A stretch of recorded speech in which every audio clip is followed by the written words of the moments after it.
Un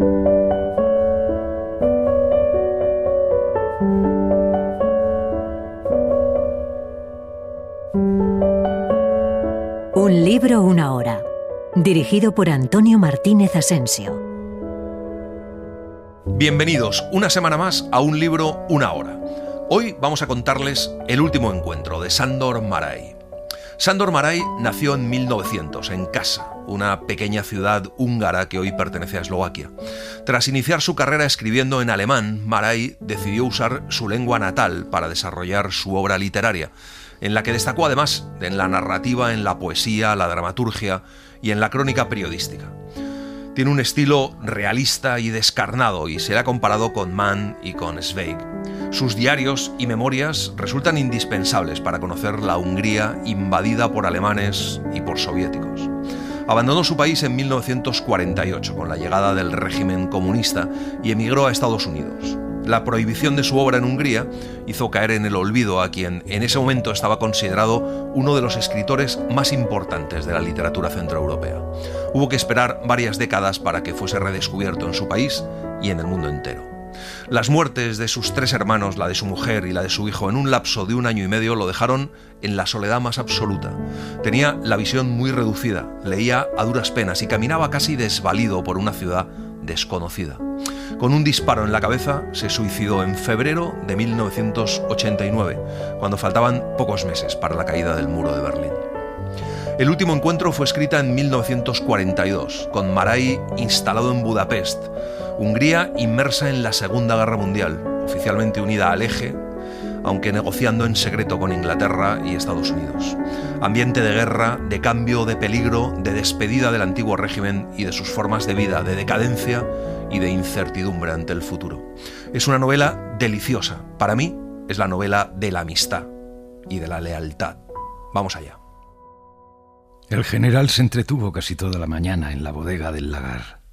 Había salido al viñedo de madrugada, junto con el vinatero, para ver qué se podía hacer con 2 barriles de vino que habían empezado a fermentar. Eran las 11 pasadas cuando terminaron de embotellar el vino. Entonces regresó a la casa. Bajo las columnas del porche de piedras húmedas que olían a moho le esperaba el montero para entregar a su señor una carta que acababa de llegar. Hace años que el general no abre ninguna carta, pero reconoce la letra, así que coge la carta y se la guarda en el bolsillo. Entra en el vestíbulo y allí, al fresco, empieza a leerla. Después se vuelve hacia el montero y le dice que preparen el coche para las 6, que se ponga la librea de gala, que todo esté limpio y reluciente, que se presenten en el hotel del Águila Blanca y digan nada más que el coche del capitán ya está dispuesto. Y luego sube a su habitación. En una pared había un almanaque de números enormes. 14 de agosto. El general echó la cabeza hacia atrás para contar. 14 de agosto. 2 de julio. Contaba el tiempo transcurrido entre una fecha remota y aquel día. 41 años, dijo en voz alta. Hacía rato que hablaba en voz alta, aunque estaba solo en la habitación. 40 años, repitió después, un tanto confundido. Como un colegial que se enreda por lo difícil de los deberes, se puso colorado. Echó la cabeza atrás y cerró los ojos humedecidos. La casa tiene 200 años. El general ha nacido en ella, en la misma habitación que ahora ocupa. Antes era la habitación de su madre, pero ahora vive en esa habitación y lleva años sin ir a la otra parte del edificio, llena de salones multicolores. El general se sienta como si de repente se hubiera agotado al comprender lo mucho que son 41 años y 43 días. Agita una campanilla de plata y le pide al criado que suba Nini. La novela recorre el periodo entre 1875, cuando Heinrich y Konrad se conocen en la Academia Militar de Viena con 10 años, época en que el emperador de Austria era el rey de Hungría y mantenía el orden, en que el ejército, con la parafernalia de uniformes de gala y códigos de honor, acogía a los hijos de la aristocracia y a alguno de procedencia humilde con suficientes méritos, hasta 1940. Y en medio, todo un conjunto de hechos históricos creadores de una atmósfera social. Revolución en Rusia, desmoronamiento del imperio, Primera Guerra Mundial e inicio de la Segunda Gran Guerra. Nini tenía 91 años, pero llegó enseguida. Había criado al general en aquella misma habitación. Había estado presente durante su nacimiento. Tenía entonces 16 años y era muy hermosa. Era bajita, pero tan fuerte y tranquila como si su cuerpo conociese todos los secretos. Como si escondiese algo en sus huesos, en su sangre, en su carne. Los secretos del tiempo o de la vida. Algo que no se puede decir a los demás. Algo que no se puede traducir a ningún idioma. Un secreto que las palabras no pueden expresar. El primer sorbo de leche que tomó el general fue del seno de Nini. Amamantó al general porque tenía leche en abundancia. Su padre la había echado de casa tras dar a luz a un niño, y cuando subió a la mansión no tenía más que el vestido que llevaba puesto y un mechón del cabello de su hijo muerto, que guardaba en un sobre. Siempre estaba allí donde se la necesitaba. Siempre estaba contenta. Amamantó y crió al general, y pasaron 75 años. Cuando murió la madre del general, Nini limpió su frente blanca. Cuidó al padre del general en sus últimos años, y cuando se casó el general y cuando volvió con su esposa de la luna de miel, Nini los esperaba en la puerta de la mansión. Más adelante, unos 20 años más adelante, murió la señora, y Nini cuidó de su tumba y de sus vestidos. Entre ellos hay algo que no se puede explicar con palabras. Lo saben todo el uno del otro. El general pide a Nini que se siente, y le dice que le ha escrito Conrad, y que vendrá a cenar. Hace 2 décadas que no reciben invitados. Deciden cenar en el otro ala, como antaño. Una vez pasado el sentimiento de sorpresa, se sentía cansado. Uno se pasa toda la vida preparándose para algo. Primero se enfada. A continuación quiere venganza. Después espera. Él llevaba mucho tiempo esperando. Ya no se acordaba ni siquiera del momento en que el enfado y el deseo de venganza habían dado paso a la espera. El tiempo lo conserva todo, pero todo se vuelve descolorido, como en las fotografías antiguas, fijadas en placas metálicas. La luz y el paso del tiempo desgastan los detalles precisos que caracterizan los rostros fotografiados. Hay que mirar la imagen desde distintos ángulos y buscar la luz apropiada para reconocer el rostro de la persona, cuyos rasgos han quedado fijados en el espejo ciego de la placa. De la misma manera, se desvanecen en el tiempo todos los recuerdos humanos. Su padre se dedicó a cazar sin tregua desde que volvió de Viena, y su madre prohibió la entrada de los cazadores en la mansión. Por eso se construyó la Casa del Bosque, para la caza, pero al final el padre del general se trasladó a vivir allí. Los padres del general no se comprendían, aunque se habían conocido en un baile, y desde que se miraron a los ojos, en presencia del soberano, supieron que estaban destinados a vivir juntos. En los primeros tiempos, la mansión llegó a ser para ella su propia patria dentro de un país extraño. Ella, parisina, tenía la sensación de vivir en un bosque, rodeada de osos. Durante mucho tiempo libraron una batalla sin decir palabra. Combatieron a través de la música y de la caza, a través de los viajes y de las fiestas. A una de ellas fue el emperador de Austria, que era el rey de Hungría. Pasó 2 días cazando en los bosques, se alojó en la otra ala del edificio, durmió en una cama de hierro e incluso bailó con la señora de la casa. Charlaron durante el baile y los ojos de la mujer se llenaron de lágrimas. El rey dejó de bailar, se inclinó, besó la mano de la dama, la acompañó al salón contiguo, donde los hombres de su séquito se mantenían de pie en semicírculo. Condujo a la dama junto a su esposo y volvió a besarle la mano. ¿De qué hablasteis?, preguntó más tarde, mucho más tarde, el guardia imperial a su esposa. La mujer no se lo quiso decir. Nadie supo nunca lo que el rey le había dicho a aquella mujer llegada del extranjero, que se había echado a llorar en medio del baile. La gente de los alrededores habló largamente de aquello. Cuando el general era un muchacho, lo inscribieron en el internado de la Academia Militar, que se encontraba cerca de Viena. Todo estaba minuciosamente organizado allí. Los profesores eran oficiales retirados, todo olía a salitre. En cada dormitorio dormían 30 muchachos de la misma edad, en estrechas camas de hierro. Hacía mucho frío. Estudiaban griego, balística, conducta ante el enemigo e historia. El muchacho estaba siempre pálido y tosía con frecuencia. En la academia había muchachos de todas partes, todos eran rubios, de nariz respingona y todos tenían apellidos larguísimos, llenos de consonantes y con varias partículas, pero en la academia todos tenían que dejar su identidad en el guardarropa. Solamente conservaban el primer apellido que distinguía a cada uno. Conrad dormía en la cama contigua a la suya. Tenían 10 años cuando se conocieron. Era fornido pero delgado, como los muchachos de las razas muy antiguas, en cuyo cuerpo los huesos prevalecen sobre la carne. Era lento sin ser perezoso, como si calculara su propio ritmo a conciencia. Su padre era funcionario del Estado en Galicia y había recibido por ello el rango de barón. Su madre era polaca. Cuando el muchacho reía, le aparecía en las comisuras de la boca un rasgo típico, infantil, característico de los eslavos. Reía poco. Era callado y siempre estaba atento. Convivieron con naturalidad desde el primer momento, como gemelos en el útero de su madre. Supieron desde el primer momento que su encuentro prevalecería durante toda su vida. Henrik le pidió a su padre que Conrad se quedara siempre con ellos porque su familia era pobre y quería que pasase el verano con ellos. El padre le contestó que los amigos de su hijo eran sus amigos y recibió con un apretón de manos a Conrad en la familia. Henrik no soportaba la soledad entre la gente, pero ya no estaría solo nunca más. Su educación le prohibía hablar de lo que le dolía y le obligaba a soportarlo todo sin quejarse. Lo mejor es no hablar de nada, eso le habían enseñado. Sin embargo, no podía vivir sin ser amado, y esa también era su herencia. Estaban en la época en que los muchachos todavía no tienen el sexo definido, como si no hubiesen escogido todavía. Cada 15 días, el muchacho se hacía cortar al cero el cabello rubio y ondulado que detestaba por femenino. Conrad era más masculino, más tranquilo. Se abría delante de ellos la época de la adolescencia y ya no temían a nada, porque no estaban solos. Al final del primer verano, la madre francesa observó desde la puerta de la mansión a los 2 muchachos que subían al coche para volver a Viena.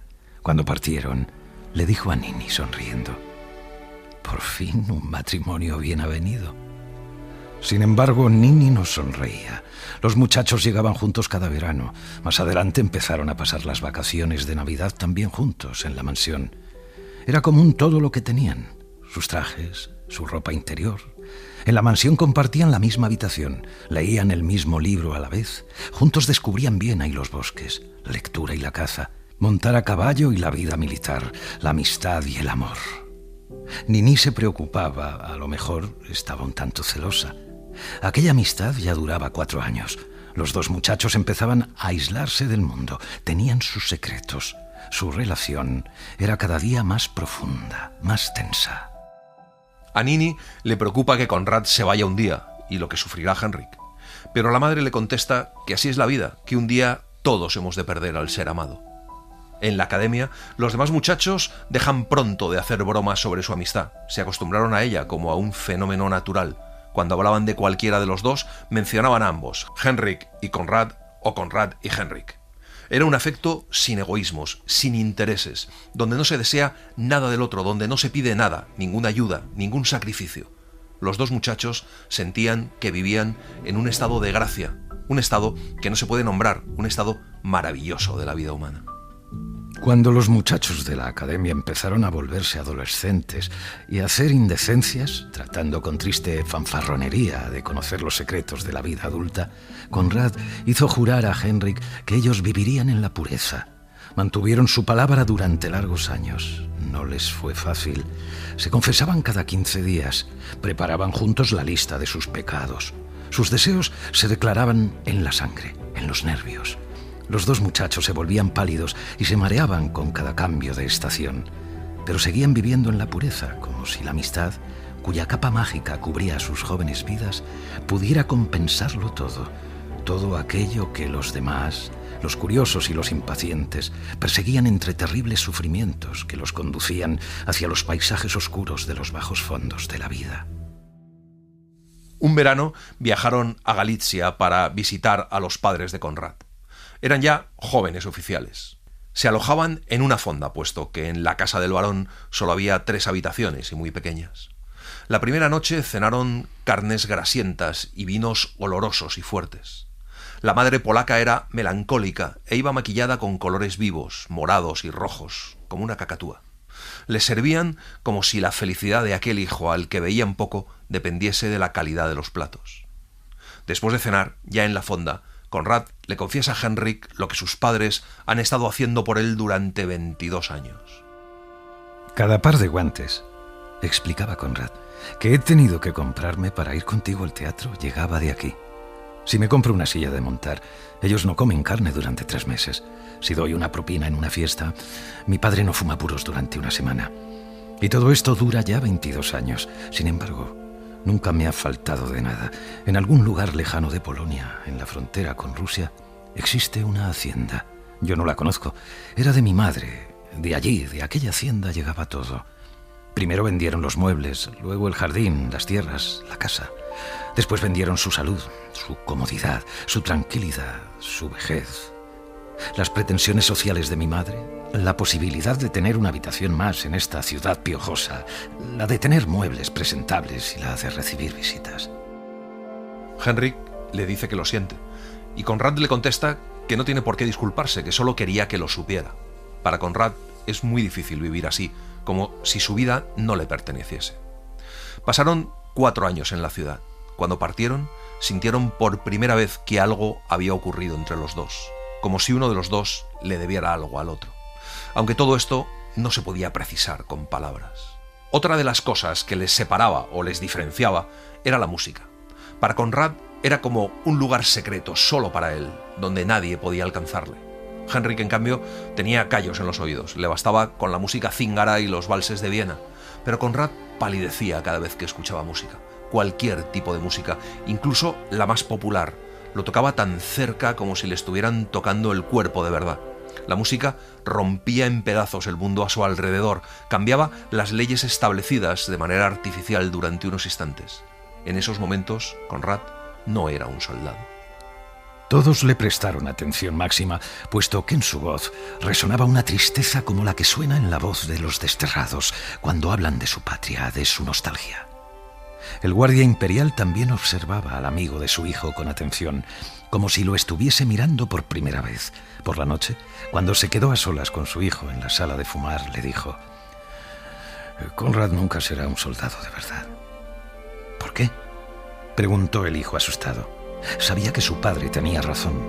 El guardia imperial se encogió de hombros, seguía fumando, sentado con las piernas estiradas hacia la chimenea, mirando el humo del cigarro. Respondió con la certeza y la superioridad de los entendidos: «Porque es diferente». El padre no vivía ya y pasaron muchos años hasta que el general comprendió el significado de la frase.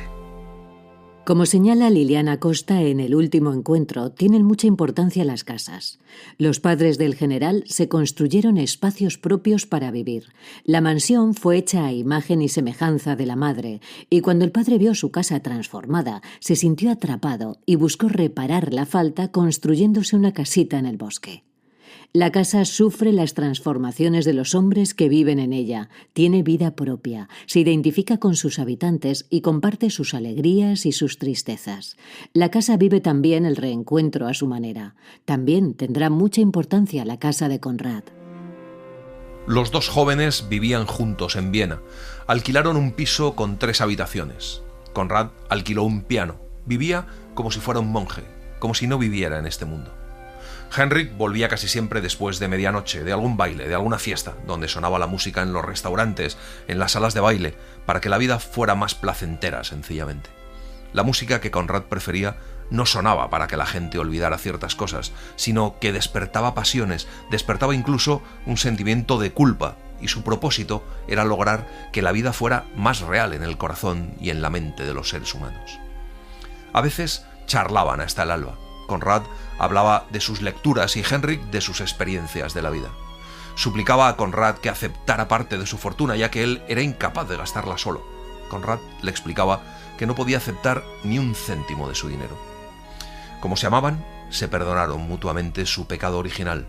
Conrad perdonaba la fortuna de su amigo y el hijo del guardia imperial perdonaba la pobreza de Conrad.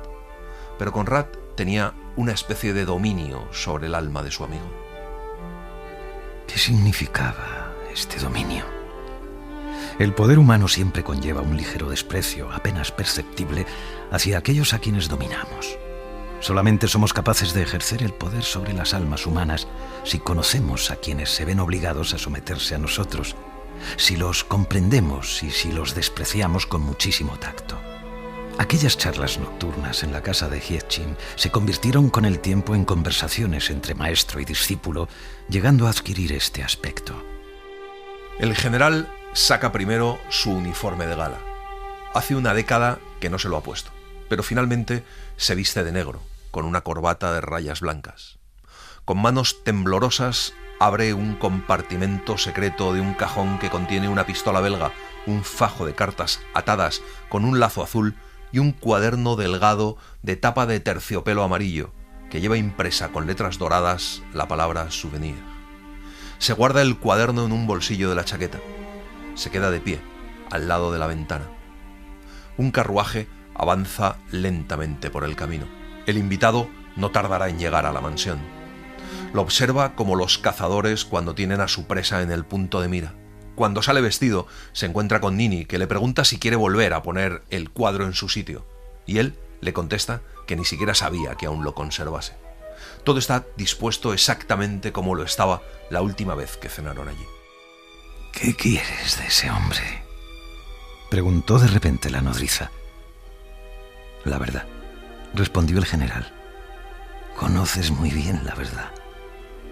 No la conozco, dijo él en voz alta, sin preocuparse por el servicio, que había interrumpido abajo la colocación de las flores, y miraba hacia arriba. Volvieron a bajar la mirada inmediatamente, con un gesto mecánico, y continuaron con sus quehaceres. La verdad es precisamente lo que no conozco. Pero conoces la realidad, observó la nodriza con un tono agudo, casi agresivo.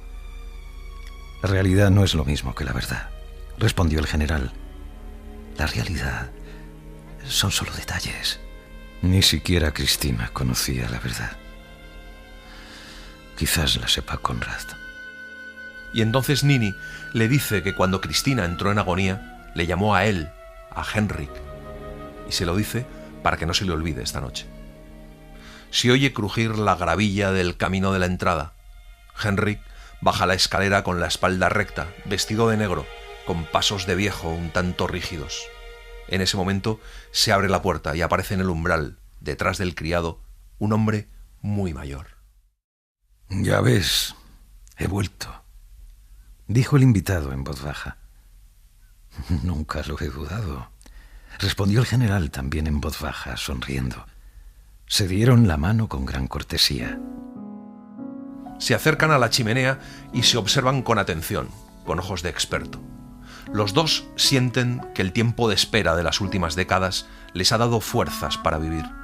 Conrad sabía que tenía que regresar y el general sabía que aquel momento llegaría algún día. Esto los ha mantenido con vida. Conrad cuenta que ha estado en Singapur, pero que antes vivió en el interior con los malayos. Entonces el general le pregunta si se fue al trópico para matar algo dentro de sí. Conrad no responde. Se quedan sentados así, sin decir palabra, mirando el fuego, hasta que entra el criado para avisarles de que la cena está ya servida en la mesa. Se sientan en la mesa larga del comedor, donde no ha entrado ningún invitado desde la muerte de Cristina, en los dos extremos de la larga mesa. En el centro hay otra silla tapizada. Es el sitio de Cristina, la esposa del general. Hablan en bajo, tanto que se oye el crepitar de la leña que arde en la chimenea. Conrad dice que ha venido porque ha estado en Viena y porque quería volver a ver a Henrik. Solo he pasado unas horas en algunos puertos franceses, viajando de Singapur a Londres. Quería volver a ver Viena y también esta casa. ¿Has venido con esa idea?, pregunta el general. ¿Para ver Viena y esta casa?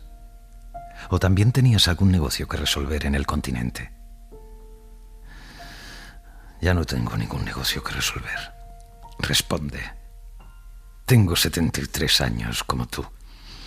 Ya no tardaré mucho en morirme. Por eso he emprendido este viaje. Por eso he venido aquí. Dicen que a esta edad uno vive hasta que se harta, le responde el general en un tono cortés y alentador. ¿Tú no lo ves así? Yo ya me he hartado, dice el invitado sin ninguna entonación especial, con voz indiferente. Henrik le cuenta que él, en cambio, ha viajado muy poco, que hubo un tiempo en que llegó a considerar abandonar el servicio, como hizo Conrad, y viajar por el mundo, conocer más cosas, buscar, encontrar algo o a alguien, pero que cambió de parecer. Prometió a su padre que acabaría el tiempo del servicio, aunque se jubiló muy pronto, a los 50 años. Conrad le cuenta que en el 17 volvió al trópico por segunda vez y que se enteró de que había estallado la revolución en Rusia porque los obreros dejaron de repente de trabajar, como si hubieran intuido los cambios que se avecinaban. Uno siempre se entera de lo que importa, sin ningún aparato, sin teléfono, sin nada. ¿Cuándo murió Cristina? Pregunta de repente. ¿Cómo sabes que Cristina ha muerto?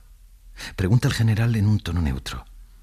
Vivías en el trópico, no has venido a Europa durante 41 años. ¿Lo has percibido de la misma manera que los obreros notaron la revolución? ¿Que sí lo he percibido? Pregunta el invitado. Quizás no está sentada aquí con nosotros. ¿Dónde más puede estar? Solo en la tumba. Sí, dice el general. Está enterrada en el jardín cerca del invernadero, como ella había dispuesto. Hace mucho que murió. 8 años después de que tú te fueras. Murió de una anemia perniciosa, una enfermedad que hace reaccionar al organismo cuando las condiciones de vida cambian. El general le cuenta que cuando se fue, todos creyeron que volvería, que todos le estuvieron esperando. Todos eran sus amigos y le disculpaban porque sabían que la música era más importante para él que cualquier otra cosa. Nadie comprendía por qué se había ido, pero lo aceptaban porque sabían que tendría sus razones, o que escribiría. Cristina también. Le dice que seguramente ha tenido tantas experiencias en el trópico que se olvidaría de todos. Conrad contesta que no, que lo que de verdad es importante no se olvida nunca. En cambio, todo lo accesorio desaparece, que desde hace algún tiempo solamente se acuerda de lo esencial. En el último encuentro no hay confrontación o vacío, sino diálogo y ánimo de entendimiento y comprensión. La empatía es el principio que marca el planteamiento con que Maray hace que Henrik y Conrad se vuelvan a relacionar. Los acontecimientos que se describen son siempre la experiencia subjetiva de quien los cuenta, pero haciendo ver el esfuerzo que éste hace por integrar en su discurso otros puntos de vista. Al tiempo, Sándor Márai introduce otros elementos importantes, como la manera de contemplar el futuro cuando somos jóvenes y de revisar el pasado cuando ya somos mayores. De esta manera, aún sin hacer referencia directa a ello, habla también sobre el desconcertante presente en que escribió esta novela, en el año 1942, cuando el nazismo y la Segunda Guerra Mundial asolaban su Hungría natal. La memoria lo pasa todo por su tamiz mágico. Resulta que después de 10 o 20 años te das cuenta de que algunos acontecimientos, por más importantes que hayan parecido, no te han cambiado absolutamente nada. Un día, sin embargo, te acuerdas de una cacería, del detalle de un libro o de esta sala. Cuando cenamos aquí la última vez, éramos 3. Todavía vivía Cristina. Estaba sentada ahí en el centro. La mesa estaba puesta igual que hoy. Comen una carne poco hecha, con aplicación y apetito, absortos en la masticación y la engullición, con la actitud de las personas mayores para quienes comer ya no supone solamente alimentarse, sino que representa una acción solemne y ancestral. Hasta que el general propone tomar café en el otro lado. En ese momento, una ráfaga de viento abre las ventanas de par en par. Se ve un rayo. La tormenta sacude el comedor apagando algunas velas y de repente todo se oscurece. Toda la ciudad se ha quedado a oscuras. Atraviesan el comedor guiados por un criado con unas velas. Se sientan y el criado les acerca una mesa pequeña y pone encima las tazas con el café, los puros y las copitas de aguardiente. Y al fin se quedan solos. No viviremos muchos años ya, dice el general sin darle más vueltas, como si pronunciara la conclusión final de una discusión sin palabras. Un par de años, quizás menos. No viviremos mucho, porque has vuelto. Y tú también lo sabes. Has tenido tiempo para pensar en ello, allí en el trópico y luego en tu casa, en las afueras de Londres. 41 años, son muchos años. Has pensado en ello, ¿verdad? Sin embargo, has vuelto, porque no has podido hacer otra cosa. Y yo te he estado esperando porque no he podido hacer otra cosa. Los dos sabíamos que nos volveríamos a ver y que con ello se acabaría todo. Se acabaría nuestra vida y todo lo que hasta ahora ha llenado nuestra vida de contenido y de tensión. Porque los secretos, como el que se interpone entre nosotros, tienen una fuerza peculiar. Queman los tejidos de la vida como unos rayos maléficos, pero también confieren una tensión, cierto calor a la vida. Te obligan a seguir viviendo. Entonces Henrik le dice a Conrad que va a contárselo todo. Y le habla de lo que él ha experimentado en la soledad del bosque durante los últimos 41 años, mientras él estaba en el trópico. La soledad a veces se presenta también como una selva o como aburrimiento. Y le dice que si no hubiera estado seguro de que volvería, habría partido en algún momento para encontrarle. Pero siempre ha sabido que estaba vivo y que algún día volvería. Conrad le dice que tenía todo el derecho a irse, que es verdad que se fue muy de repente y sin despedirse. El general entonces le dice que no había nada en el mundo que fuera más importante para él que su amistad. Le dice que el coche está dispuesto, que le puede llevar a la ciudad en cualquier momento si así lo desea, que no tiene por qué dormir allí si no quiere, y que lo único que le pide es que le escuche. Y Conrad acepta, le escucha. El general le dice que ha pensado y que ha leído mucho sobre la amistad. Los libros y los recuerdos se acumulaban y se volvían cada vez más coherentes. Cada libro contenía una pizca de la verdad y cada recuerdo me confirmaba que uno reconoce en vano la verdadera naturaleza de las relaciones humanas y que tampoco se hace más sabio a fuerza de conocimientos.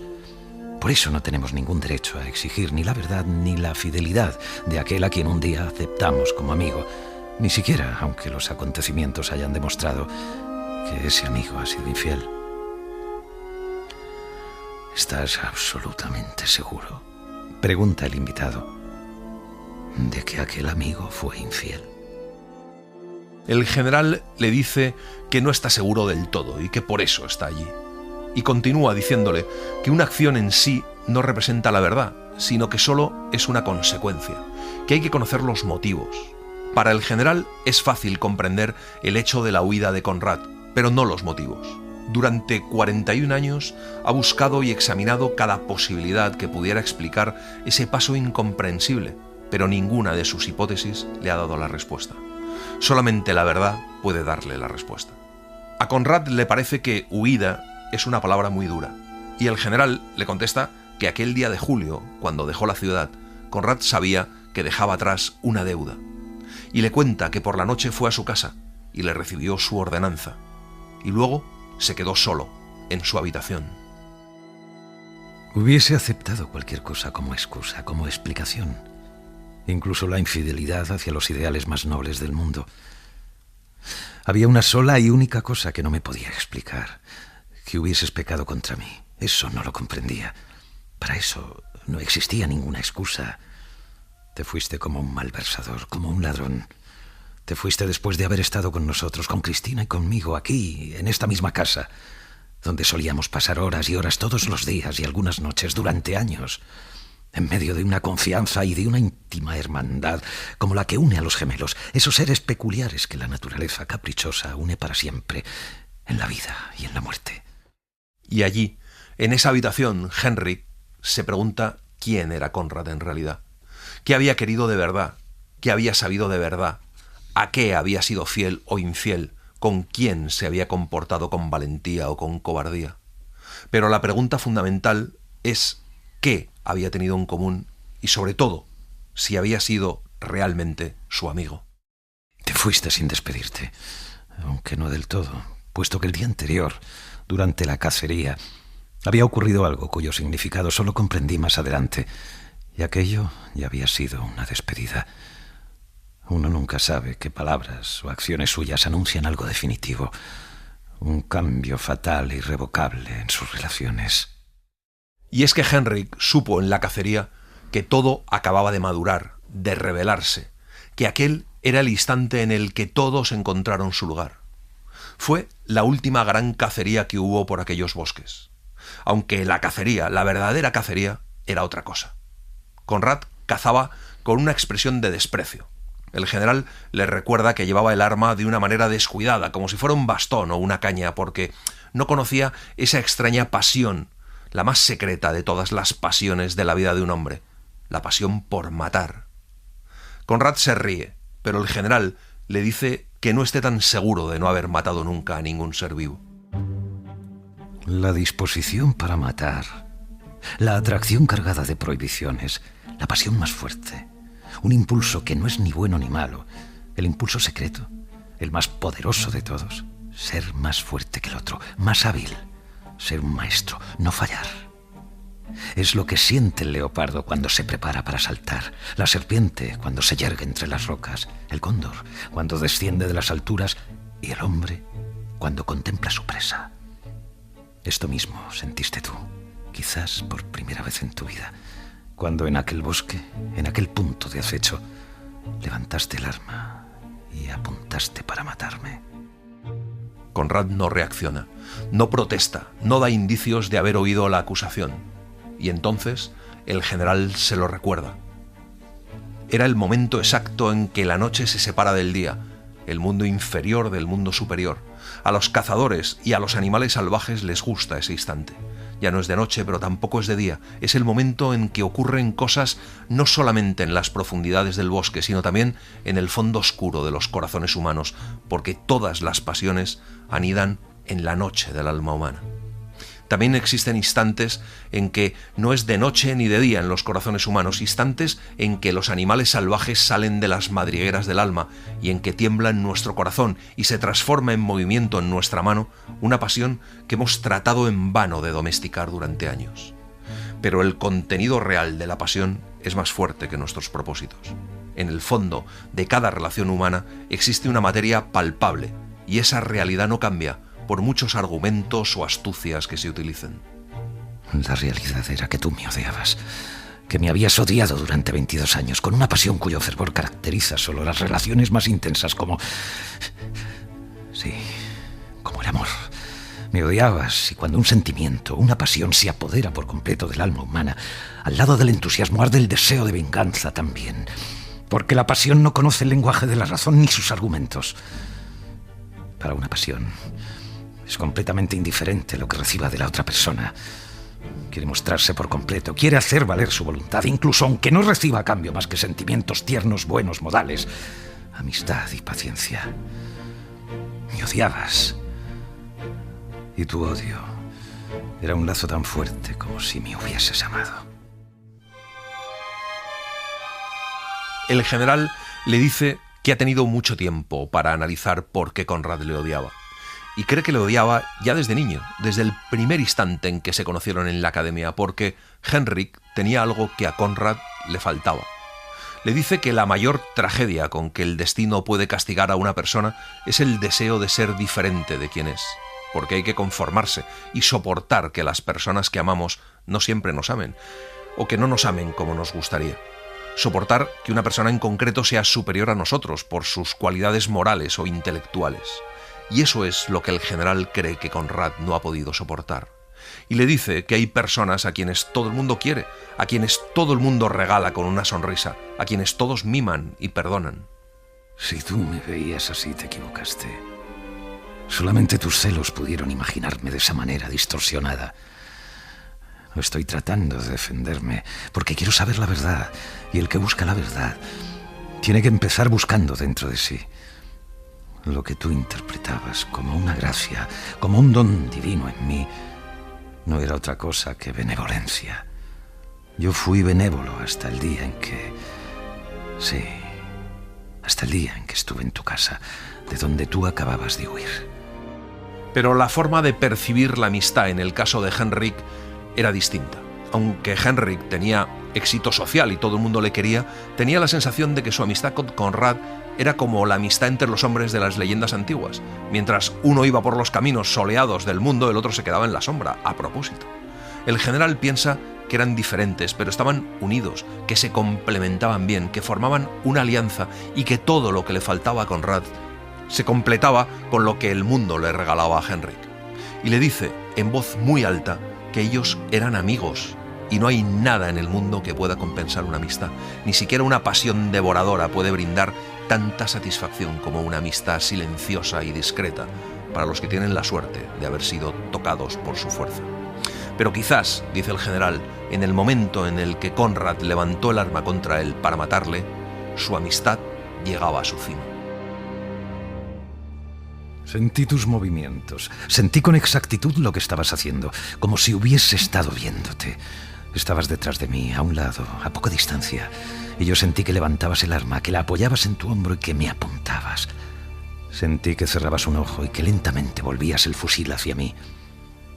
Mi cabeza y la cabeza del ciervo estaban en la misma línea de tiro y a la misma altura, delante de ti, con una diferencia de 10 centímetros a lo sumo.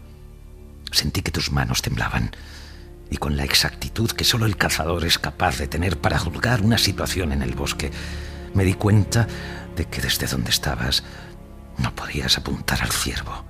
Cuando Henrik llegó a la mansión, Cristina estaba leyendo y no le oyó entrar. Estaba absorta en la lectura de un libro de viajes por el trópico.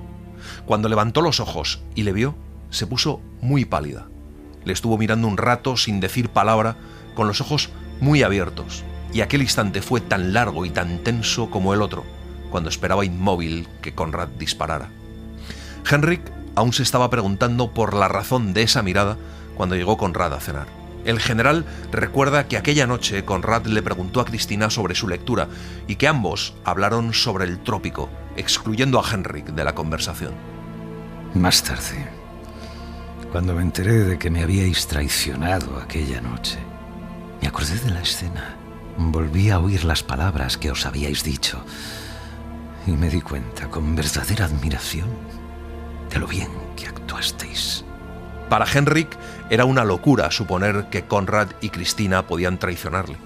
Pensó que tenía que tratarse de otra cosa más profunda, más incomprensible. Sabía que Cristina no le mentía, porque en la pareja había un pacto de sinceridad, y Cristina le contaba y se contaba a sí misma todos sus pensamientos, todos sus sentimientos y todos sus deseos, esos desechos del alma humana de los cuales nadie habla en voz alta por vergüenza o porque piensa que se trata de detalles irrelevantes, escribiéndolo todo en un diario encuadernado en terciopelo amarillo que Henrik le había regalado al poco de casarse. Todo estaba ahí, en el diario secreto, en el cajón de su escritorio, del que solo ellos dos tenían la llave. Pero aquella noche, justo aquella noche, el diario no estaba en su lugar habitual. El tema fundamental del último encuentro es la amistad. ¿Qué es la amistad? ¿Qué implica? ¿Qué significa? ¿Fueron amigos? ¿Son amigos? Y las respuestas van variando conforme el general analiza lo vivido por él y Conrad. Hay un elemento importante que rara vez se menciona. En la amistad hay atracción, entendida no como atracción sexual, sino como cierto deslumbramiento. El amigo lo elegimos porque nos gusta. Detectamos una especie de imán que nos hace acercarnos y luego quedarnos con él. Aceptarlo todo por amor al amigo sería lo ideal, pero el hombre no es un ser ideal, es limitado e imperfecto. Por lo tanto, la amistad, que es una relación humana, es imperfecta. Y el hombre no puede dejar de establecer límites, los necesita como una defensa para no sufrir. A la mañana siguiente, Henrik decidió ir a la ciudad para ver a Conrad y preguntarle unas cuantas cosas. Y cuando estaba en casa de Conrad, apareció Cristina. Entró y se detuvo en la puerta, dice el general. Venía de casa, sin sombrero. Ella misma había conducido el calesín. ¿Se ha ido?, preguntó. Su voz parecía rara, como si estuviera ronca. Le dije por señas que sí, que te habías marchado. Cristina se quedó allí, inmóvil en la puerta. Y creo que nunca la había visto tan bella como en aquel momento. Su rostro estaba muy pálido, como el de los heridos que han perdido mucha sangre. Solo sus ojos brillaban febriles, como la noche anterior, cuando entré y ella estaba leyendo aquel libro sobre el trópico. Ha huido, dijo después, sin esperar ninguna réplica para sí, como afirmándolo y constatándolo. Era un cobarde, añadió con indiferencia. El invitado se mueve y le pregunta si dijo eso, y el general se lo confirma. No dijo nada más. Después miró a su alrededor, miraba las cosas como quien las conoce y se despide de ellas. Y después dio media vuelta y se fue sin decir palabra. Henrik llamó a la ordenanza y le preguntó en tono castrense cuándo se había ido Conrad. Y él le cuenta que tiene orden de liquidar la casa y vender los muebles. Luego Henrik le preguntó si la señora que acababa de irse había venido ya en otras ocasiones. En aquel momento ya no tenía sentido preguntar nada, añade para concluir la historia. Lo que faltaba por saber no me lo podía decir aquel joven, aquel extraño. Faltaba por saber por qué había ocurrido todo. ¿Y dónde estaba el límite entre dos seres humanos? ¿Dónde estaba el límite de la traición? Esto era lo que faltaba por saber. Y también qué culpa tenía yo en todo aquello. Entonces el general recuerda a Cristina. Era una amiga de la infancia de Conrad. La primera vez que la vio fue en el salón de su casa, que se inundó de luz cuando ella entró. Irradiaba pasión y orgullo. Era una persona que respondía de una manera plena a todo lo que el mundo y la vida le daban. Nadie se alegraba como ella de las cosas sencillas de la vida. Una criatura que había venido al mundo para disfrutarlo todo, como si estuviera en conexión íntima con cada criatura, con cada fenómeno del universo. Y ahora que estamos hablando de ella, nosotros dos que la conocimos también, veo su rostro con absoluta nitidez, como hace 41 años, la última noche que estuvo sentada entre nosotros. Porque esa fue la última noche que cenamos juntos, Cristina y yo. Y eso tienes que saberlo. No solamente tú cenaste con ella por última vez, sino que yo también. Porque todo había ocurrido ya entre nosotros tres aquel día, de la manera que tenía que ocurrir. Como los dos conocíamos bien a Cristina, fue inevitable tomar ciertas decisiones. Tú te marchaste al trópico y Cristina y yo no volvimos a dirigirnos la palabra. Viví 8 años más, sí. Vivíamos aquí en la misma casa, pero nunca jamás nos volvimos a hablar. El general le dice que la venganza contra todo y contra todos es lo que le ha mantenido vivo. Y ahora la venganza ha llegado, como él quería. La venganza se resume en que Conrad haya ido a su casa para que le responda, para que los dos conozcan la verdad. Esa es la venganza. Pero tiene 2 preguntas a las que solamente Conrad puede responder. Y las preguntas no son si aquella tarde intentó matarle o si fue el amante de Cristina, porque a esas preguntas ya las ha respondido el tiempo y Cristina a su manera. A veces, incluso, el general piensa que de los 3, la engañada es ella. Lo sé todo. Aunque hay algo que no sé. Por eso tengo que vivir, por eso tengo que esperar la respuesta. Y ahora ha llegado el instante de saber la respuesta a mi pregunta. Respóndeme, por favor. ¿Sabía Cristina que tú ibas a matarme aquella mañana en la cacería? Lo pregunta con objetividad y comedimiento, pero con tanto interés y tanta tensión en la voz como los que manifestaría un niño al pedir a los adultos una explicación sobre los secretos del mundo intangible de los astros. El invitado no se inmuta al oír la pregunta, pero cuando se dispone a responder, el general le interrumpe. Le dice que la ha formulado mal. Lo que quiere saber en realidad es en qué fue cobarde. La duda es si habían tramado un plan para matarle y si Conrad, al final, fue demasiado cobarde para ejecutarlo. Eso es lo que quiere saber. Todo lo demás se difumina bajo la intensa luz de esa pregunta. Todo palidece. Y le cuenta que varios años después de la muerte de Cristina encontró el diario y entonces lo saca del bolsillo y se lo ofrece a su amigo. El general no lo ha leído porque no encontró ninguna autorización para hacerlo. Es probable que el diario contenga la verdad, puesto que Cristina nunca mentía. Sin embargo, el amigo no coge el cuaderno. El general le ofrece que lo lean juntos, pero Conrad dice que no. El general le pregunta si no se atreve, y Conrad dice que a esa pregunta no va a responder. Se miran fijamente durante largos minutos y luego, con un sencillo movimiento lento, arroja el libro a las brasas. Ahora, dice el general, ya puedes responder a mi pregunta. No existe ya ningún testigo que te pueda contradecir. ¿Sabía Cristina que ibas a matarme aquella mañana en el bosque? Vas a responderme. A estas alturas ya no voy a responder tampoco esa pregunta, dice Conrad. Bien, dice el general en tono apagado, casi indiferente. Además de la amistad, hay otros temas que vertebran el último encuentro. La música. que es una línea que separa al mundo en dos y que es una imagen que representa el aspecto creativo o artístico del ser humano. La fidelidad, entendida como egoísmo, como egolatría o como vanidad, pero también como una forma de amor. El honor, como una ley moral que manda sobre el sentimiento y cuyos códigos no deben romperse nunca. La pasión, como una bomba que revienta en las manos de los tres personajes. Y la soledad.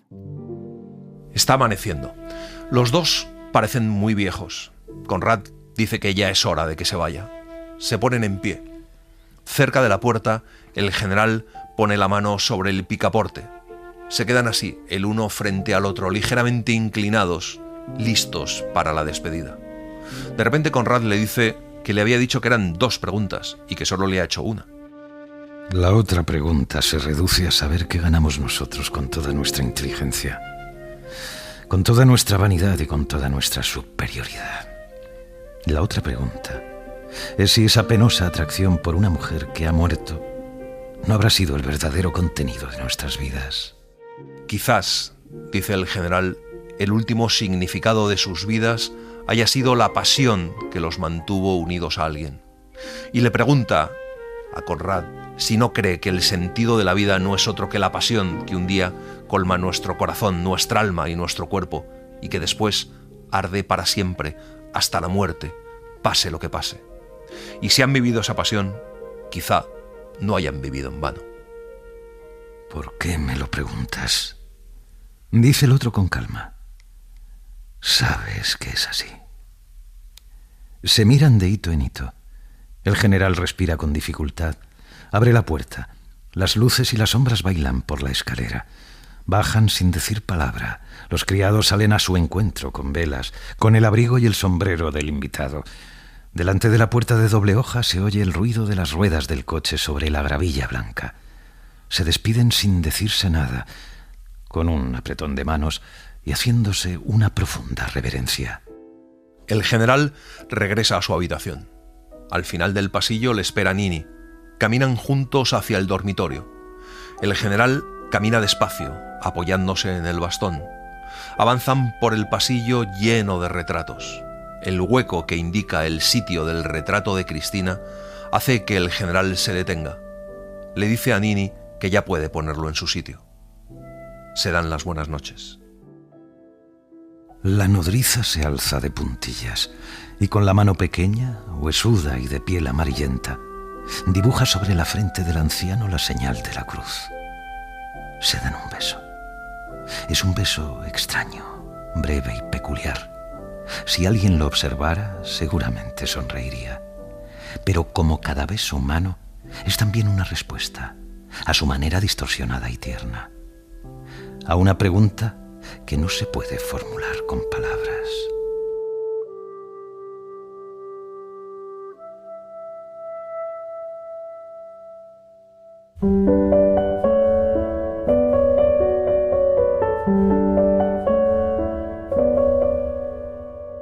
Y así les hemos contado el último encuentro de Sándor Márai. Hemos seguido la edición de Salamandra, con traducción de Judith Santus Zarbas y la colaboración de la Fundación Húngara del Libro. La semana que viene nos volvemos a encontrar con Cumbres borrascosas de Emily Bronte. Gracias por estar ahí y gracias por leer. Un libro, una hora, en la cadena SER. Un programa escrito y dirigido por Antonio Martínez Asensio, con la voz de Eugenio Barona y la participación de Olga Hernán Gómez, realización de Mariano Revilla, edición y montaje de sonido de Pablo Arévalo.